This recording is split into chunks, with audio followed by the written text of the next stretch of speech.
इसी भारत के अंदर कुछ लोगों ने मंच पर धड़ल्ले के साथ कहा कि गायत्री मंत्र पढ़ने का अधिकार महिलाओं को नहीं है। तो जिन्होंने कहा कि गायत्री मंत्र पढ़ने का अधिकार ब्राह्मण को है, तो ब्राह्मण का संबंध जन्म से तो है नहीं, ब्राह्मण का संबंध तो सीधे सीधे किससे है बोलो, कर्म से है। तो पता लगा कि कुछ दिनों तक तो ये सब चीजें चलती रही, लेकिन जैसे ही ऋषि दयानंद जी का प्रादुर्भाव हुआ और जब वो कार्य करने के लिए कार्य क्षेत्र में उतरे और उन्होंने ये देखा कि लोगों ने परमात्मा की वाणी वेद पर भी रिजर्वेशन कर रखे हैं, आरक्षण कर रखे हैं, ये पढ़ेगा ये नहीं पढ़ेगा, इसको अधिकार है इसको नहीं है, तो ऋषि ने कहा ये गलत है। अगर वेद में ही कोई मंत्र ऐसा होता तो मैं मान लेता, लेकिन चारों वेदों में 20,000 पौने 400 लगभग मंत्र हैं।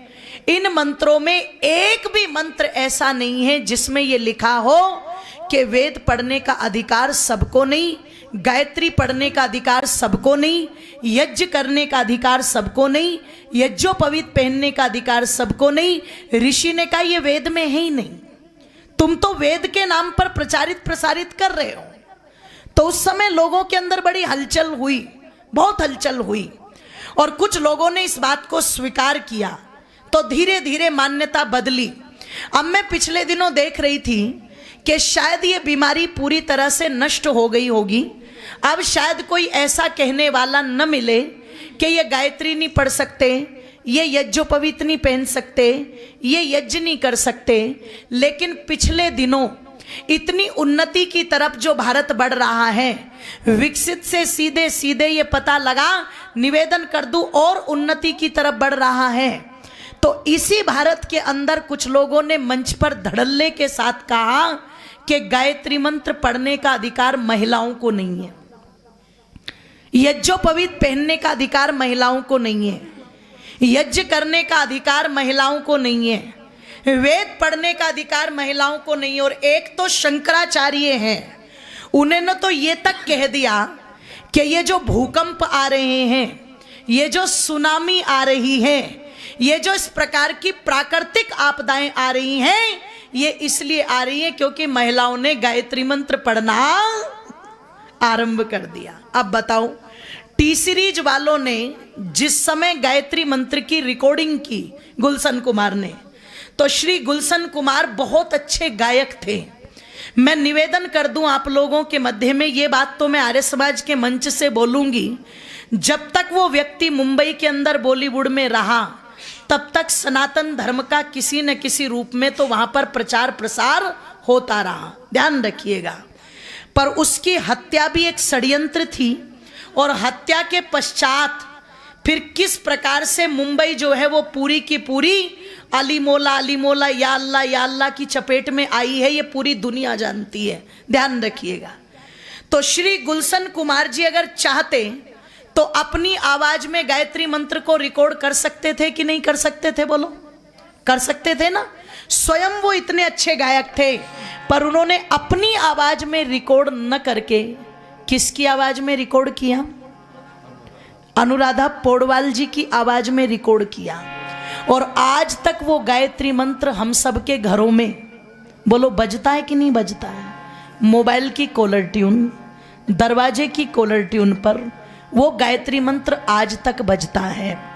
अगर सुनामी आती गायत्री मंत्र महिलाओं के बोलने से, तो फिर तो भारत में एक भी घर बचना चाहिए था क्या? बोलो बोलो जी, नहीं बचना चाहिए था। दूसरी बात, इतने सारे जो गुरुकुलों की व्यवस्था बची हुई है आर्य समाज के कारण, उन आर्य समाज के गुरुकुलों में चाहे ब्रह्मचारी जाए चाहे ब्रह्मचारिणी जाए, सबसे पहले उसे इसी मंत्र का उपदेश किया जाता है, गायत्री मंत्र का ही उपदेश किया जाता है। सबसे पहले उसको यही बोलना सिखाया जाता है। तो आप विचार करना, अगर गायत्री मंत्र बोलने का इतना दुष्प्रभाव होता तो चीजें बचनी ही नहीं चाहिए थी। तो आप विचार करना, हो सकता है आप लोगों का ध्यान आज शायद इस बात पर इतना न जाता हो, पर जैसे आज इस चीज का धड़ल्ले से बड़े बड़े लोग कह रहे हैं कि गायत्री मंत्र बोलने का अधिकार सबको नहीं है। एक समय धड़ल्ले से लोग कहते थे कि पढ़ने का अधिकार भी सबको बोलो नहीं है। एक समय लोग धड़ल्ले से कहते थे यज्ञ करने का अधिकार भी सबको नहीं है।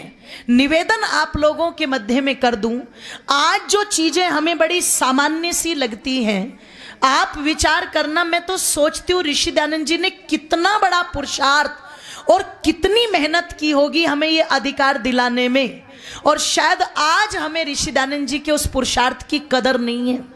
ध्यान रखना, कहते हैं ना, किसी को कोई चीज, किसी को कोई विचार, किसी को कोई संपत्ति अगर बिना संघर्ष के मिल जाए, बिना तप के मिल जाए, बिना त्याग के मिल जाए, तो उसको उसकी कदर नहीं होती।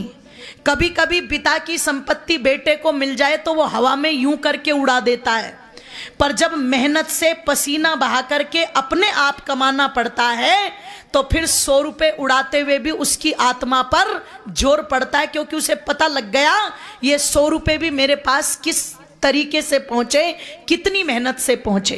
तो ऋषि दयानंद जी ने कितना बड़ा तप किया होगा हम तक ये व्यवस्था पहुंचाने के लिए कि आज हम धड़ल्ले के साथ गायत्री मंत्र बोल भी रहे हैं, उसके अर्थ को सुन भी रहे हैं, और अगर कोई ढोंगी आकर के कहता है कि तुम्हें बोलने का अधिकार नहीं, तो मंच से सरेआम हम उसको चुनौती भी देते हैं कि आओ शास्त्रार्थ के लिए सामने बैठो। अरे तुम कौन होते हो ये कहने के लिए कि तुम गायत्री मंत्र नहीं बोल सकते, यज्ञ नहीं कर सकते? ये अधिकार तो स्वयं हमें परमपिता परमात्मा ने प्रदान किया है। तो आज जो ये वाणी को बल मिला, ये किसके कारण मिला? ये ऋषि दयानंद के कारण मिला।